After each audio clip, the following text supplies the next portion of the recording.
Hello, everyone. Welcome back to the reading of The Executioner's Daughter by Laura E. Williams. We are going on to chapter 2 today. The next morning, when Lily came back from her foraging, she found her mother kneading bread at the table. Her sharp elbows pointed out to either side like broken wings. Alice glanced up. Already, she looked weary from the day. On execution days, or days they were summoned by Lord Dunswith's bailiff to the dungeon, her mother always looked older and sadder. "Good day, Mother," Lily said, trying to sound bright and cheerful, as though she could bring the fresh morning in with her. She lay beside her basket to help her mother with the dough. "Did you sleep well?" "Well enough," Alice said, brushing a strand of hair from her face with the back of her floury hand.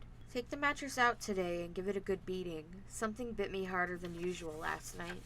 Lily nodded and picked up some dough and began to push the spoon that. The warm lump felt good in her hands. After a few moments of silence, she asked, as she always did, "Did you dream?" Her mother dreamed every night. Usually she told Lily her dreams, which was fanciful and full of color and light. But sometimes she just crossed herself and wouldn't speak of her dreams, as though they frightened her to even think of them. And occasionally, after something happened, like her father accidentally cutting off the tip of his little finger with the axe, her mother said, "I saw it in a dream." Alice pounded the dough on the board, punching it with her fists before dropping it into a bowl and covering it with a towel. Then she moved on to the next lump. "Well, did you?" Lily prodded at her mother. Alice cast a sideways glance at her daughter. I dreamed a dream," she said. "Of you, if you must know." "Me?" Lily smiled. "Was I a princess this time, or a unicorn, or—" Lily closed her eyes, imagining what magical creature she could be. "Or a gentle dragon, mayhap?" Her mother snorted. "Nothing so wonderful this time, daughter," she said almost sharply. "You were a fish." Lily gasped. "A fish with slippery scales and the stench of fishmonger?" This time her mother laughed. "I don't remember smelling you, but you were a fish with stripes of many colors. A fisherman caught you in his net. You were so beautiful. He didn't know what to do with you.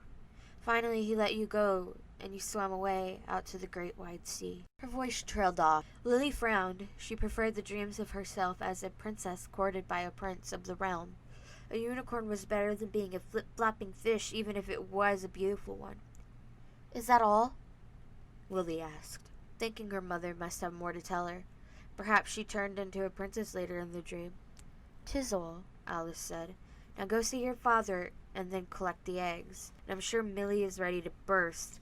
Disappointed that there was no more to the dream, or at least no more her mother would share with her, Lily wiped her hands clean and then took the basket of fresh herbs and pushed through the leather curtain into the apothecary, where her father was preparing tincture of thyme.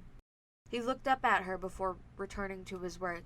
"Mr. Smith will come today to pick this up for her colic babe," he said. "I could have made it," Lily said. "I remember how."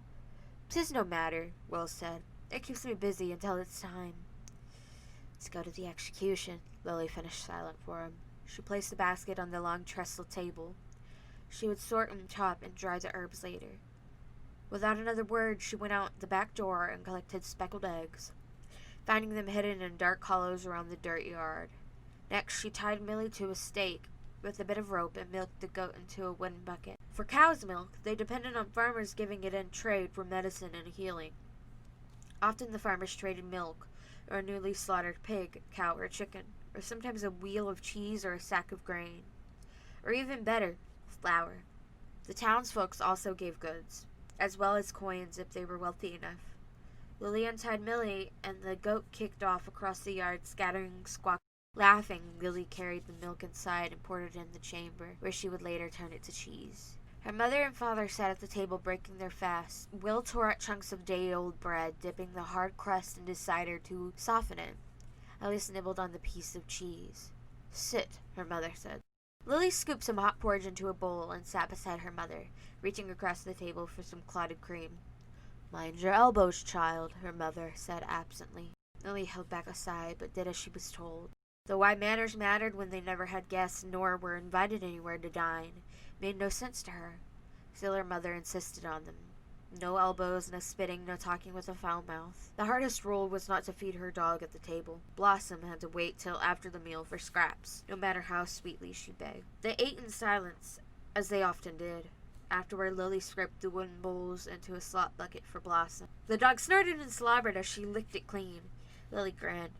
She had strong suspicion that her dog was carrying a litter. Her father picked up a large leather bag. The innards clinked dully, drawing Lily's attention away from happy thoughts of pups scampering about the yard. Lily stared at the bag, envisioning the contents. The hood, the axe, the various knives and hooks. Only once had Lily asked what they were for. The axe is for hands, and her father had begun before Alice cut him off with a sharp elbow in the arm. She'll need to know these things, he said, frowning at the interruption. Not yet, Alice had said, interrupting yet again, and though she was a small woman, she had prevailed, and no more was said about it. Lily knew the tools were for executing and punishing the wicked and unholy. She knew her father with her mother's help vanquished evil, and though he was not allowed in church by the townsfolk, surely there would be a place for him beside God for ridding the land of criminals who sinned against the Holy Lord above and the Lord of the castle. Stay close to the cottage while we're gone, her mother warned Lily as she trailed out the door behind her husband. She looked as though she might say more, but then just pressed her lips together and left, leaving the door wide behind her. Lily watched them move down the rutted path, her father tall and broad, clutching the bag over his shoulder, with his black gloves on, and her mother barely taller than herself, her head bowed as though in prayer. Lily closed the door and made her way to the apothecary. For the rest of the morning she tried not to imagine what was going on in town. Did the criminal cry for mercy? Did the crowds cheer as they did as the hanging years ago? There was no one to ask. Lily baked the risen dough, filling the cottage and even the yard with the nutty scent of fresh bread. For her midday meal, she ate warm slices of bread, spread with fresh goat cheese, washing it down with a mug of cider. Just as she finished tossing her crust to Blossom, a soft sound came from the back door. Lily jumped. If her parents caught her feeding the dog food that had not gone stale, there would be extra chores for a sin night, at least. The scratching sound came again. Lily hurried through the apothecary and opened the back door. Mistress Smith stood in the shadow of the door frame, her face partially covered with a veil. The woman slipped into the room quietly, glancing back over her shoulder to make sure no one had followed her. Lily was used to people acting skittish. For as long as she could remember, folks had come to request help and healing from her father and from her mother, but usually under the cloak of night or in secret during the day. Today, most people would be at the execution and wouldn't notice Mistress Smith slipping away. I have a tincture, Lily said, moving to get the medicine her father had left for the woman. Normally, Lily was told to stay in the cottage when her parents attended to an injury or illness in the apothecary, but lately she had been asked to do small things like make simple tonics or administer medicines when her parents weren't at home. The blacksmith's wife gratefully took the small flask that Lily held out for her. My babe is fretting, she said.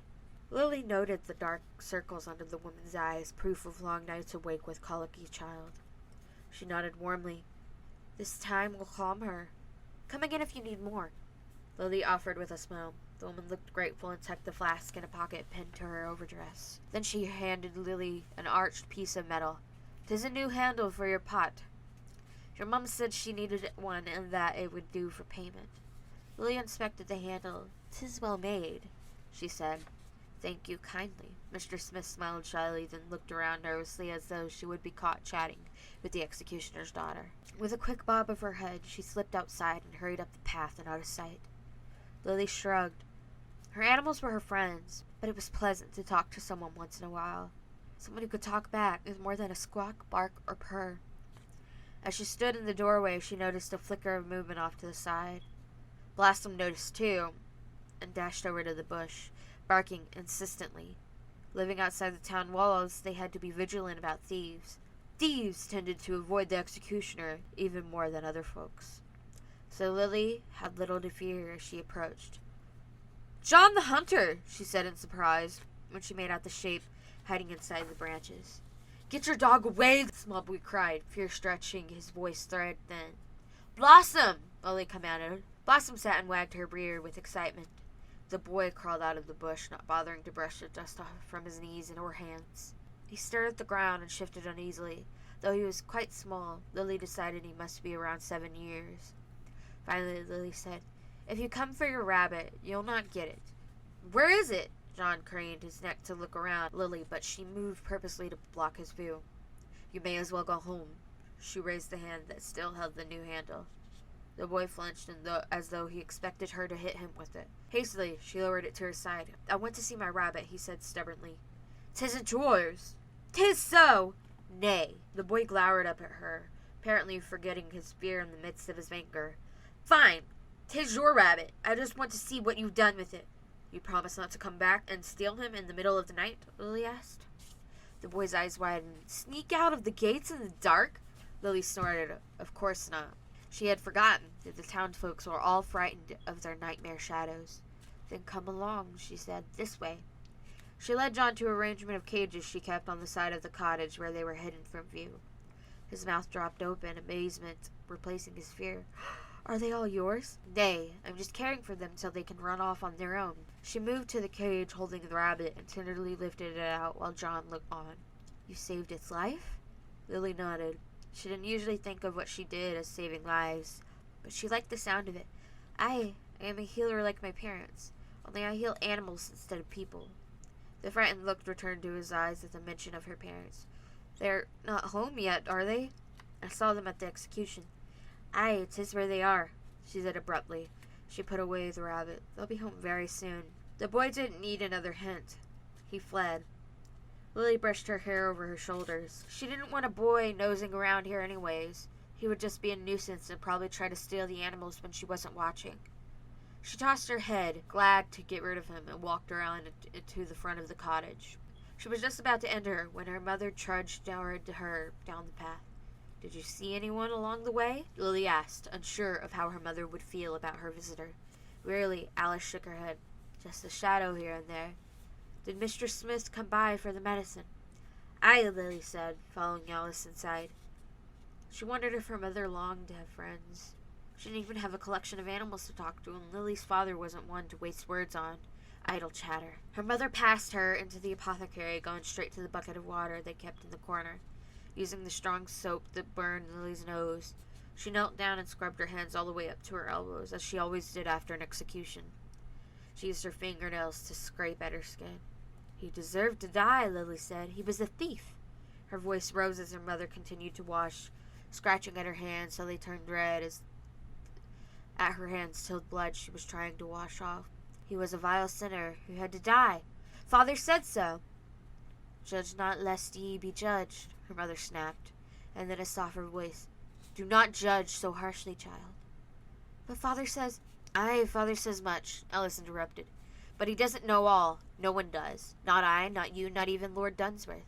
Lily stood silent. She might not know all, but she did know when it was futile to argue with her mother. At last, Alice stood up from the bucket, holding her dripping hands before her. "Father will be home soon. Help me lay out supper." Lily followed her mother through the apothecary into the cottage. How was it possible to judge a criminal too harshly, she wondered. And that is the end of chapter 2. I hope you enjoyed. I hope to put out more of these soon, since the Backstreet Boys World Tour is going on, Can't say the actual word, but if you watch Game Grumps, you'll know. But I do hope we all one day will get back to a normal society. Keep your heads up, everyone, and I hope you have a good day. Bye.